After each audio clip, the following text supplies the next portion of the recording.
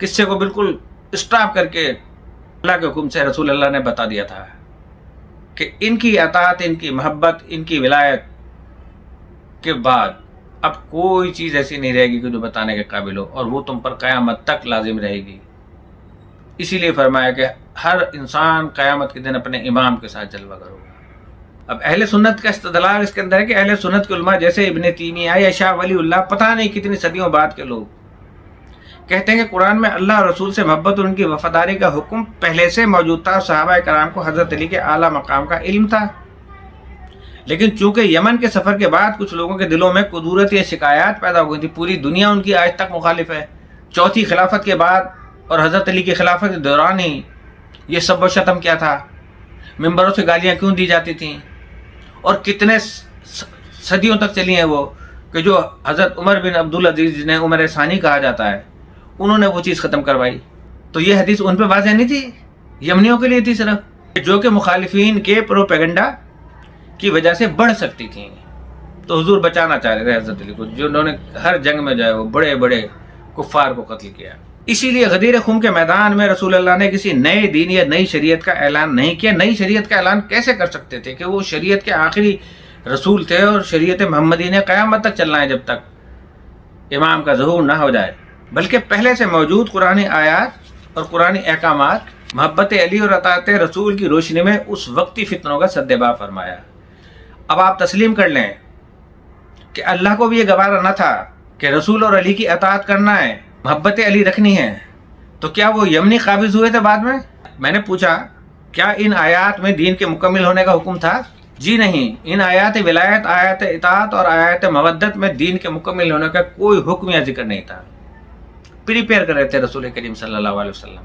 ان آیات کا مقصد مسلمانوں کو دین کے اہم ستونوں جیسے اطاعت خدا اور رسول، اہل بیت سے محبت اور حضرت علی کی فضیلت سے روشناس کروانا تھا، نہ کہ دین کی تکمیل کا اعلان کرنا۔